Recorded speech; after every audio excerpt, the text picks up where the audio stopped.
that's number 13, y'all.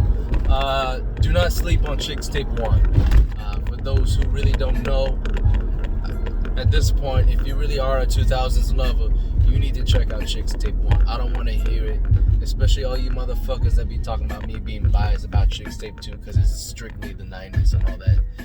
Alright, look, if you ask me which Chicks Tape does the 2000s the best justice, none other than the original Chicks Tape 1, because all of the songs were originally made from scratch and were based on the late 2000s. This tape was released, I believe, in 2010, maybe 2009. Don't quote me, but either way, it was one of those years. It don't matter. It was perfect for the era, and all the tracks here just feels like it's like a time capsule for that era. But specifically, there's one track that I feel like, honestly, if it was given the amount of attention and love that all of his music nowadays is given, hands down, this probably would be Tory's biggest hit to date. It's just from the way the lyrics are written, all that. And like, you gotta understand, like, I love The Weeknd for his amazing creativity, but let's put it this way. His biggest hit was all about driving while being pretty much under the influence, alright, of alcohol. And not everyone's trying to play something like that ain't truly radio friendly. And you know, that's probably why he's getting all the knocks for not really getting the album of the year, Grammys and shit like that. That's the thing a lot of black folks gotta realize, like, not everyone's gonna be listening to tune in about hearing you getting drunk or fucking someone else's bitch, all that. Alright, let's get to the genuine, real substance, wholesome stuff. Tory's got that right there on Junior High. Hands down, everything that he's talked about on this song is all about reminiscing on that junior high sweetheart. Something that's completely relatable, regardless of race, religion, whatever.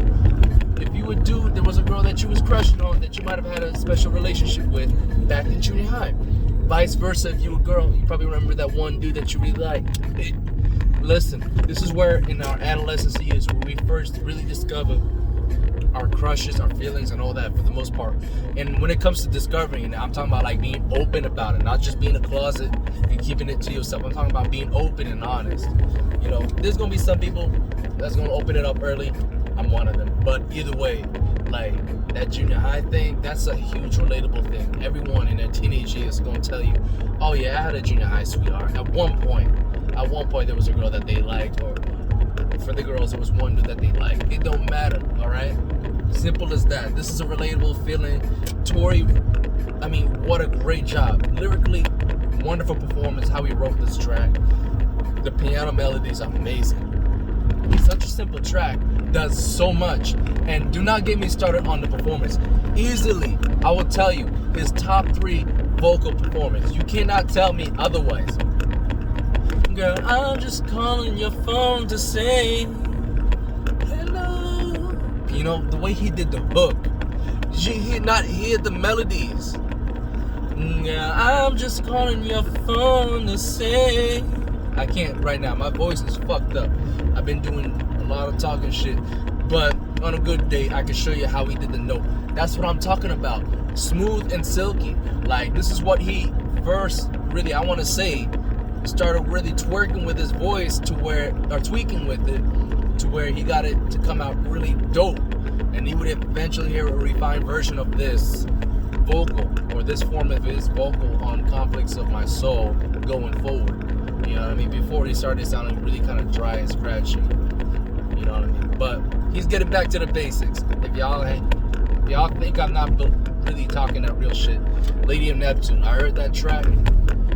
The closest I've got to heard Tory really being in his natural self as a vocalist since, God, what?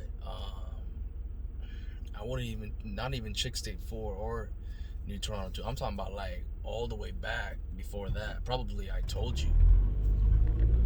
I don't know. Yeah, but I'll probably say that since then. Because after Love, that's when he first started singing kind of like loud and everything. And he kind of, after that song popped, that was it. I guess that's considered it was his biggest hit or whatever at the time.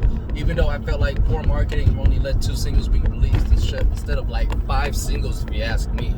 Where he really showcases other ways of how he sings from his falsetto and all that. He had such a broad branch of versatility that all you motherfuckers talking about him being versatile right now don't even know shit. Alright? Dude had different ways of singing.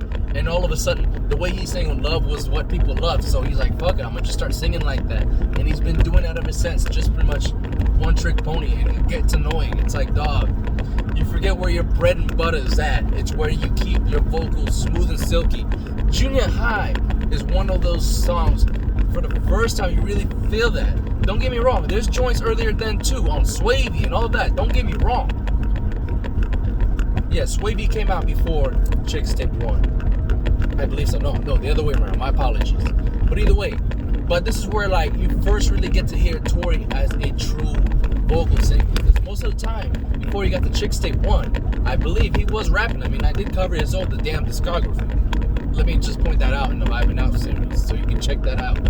But yeah, I'm gonna leave it at that.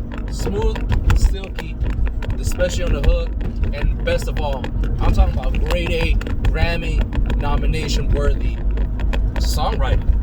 On this lyrics right here is just golden. You can't beat this. Everything on there is clean. No cussing, no swearing. All right. Everything has a point of reminiscence. You know.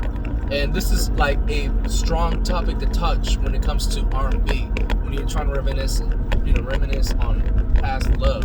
And he's doing one on specifically where like you discover potentially your first one in your lifetime. Junior High. I think it's a good median range to hit. You know what I mean? Other than High School Sweetheart, there was definitely, before that, there was a junior high girl that you liked, or a junior high dude that you liked. I'm talking about right where in the middle of your adolescent years. So, I mean, you tell me. I think this was a great song that he created. And I think it's heavily underrated and slept on. And it's a shame. Even by Tory himself, who ranked Chicks Tape 1 as his worst. He didn't know. He's like, oh, I don't know what direction I was going with that. Nigga, you know damn well what you was trying to do. Alright? Don't give me that bullshit on that Joe Budden interview. You knew what you was trying to do. He was singing R&B songs that was specific to the time era that it came out. Alright? You're just gonna say that because you felt like it wasn't as successful. It wasn't your fault that you didn't have as much attention or garner, that you eventually would get a couple years later after working your ass off being a feature for Meek Mill here, YG in the next second, and Trade the Truth and all that. You feel me? So, like, I wouldn't say Chicks Tape 1 it's not a failure. It's more like it's a hidden treasure that no one has really discovered yet, and they'll find out 10 years down the road when someone pops it up. All it takes is one person to really broadcast it to a national audience, and they're gonna check it out and they're gonna really rock with it. I'm telling you, people really start listening to Chicks Tape 1. You're gonna realize how dope of a tape it is. Songs are actually pretty damn good. And guess what? They sound like they're professionally made for the radio. Junior High to me feels like it's a top 5 hit for the Billboard Hot 100s. You cannot debate me against that. Everything in here, if it does not make it feel like it wants to take you back to your junior high days, maybe you didn't have a life during junior high.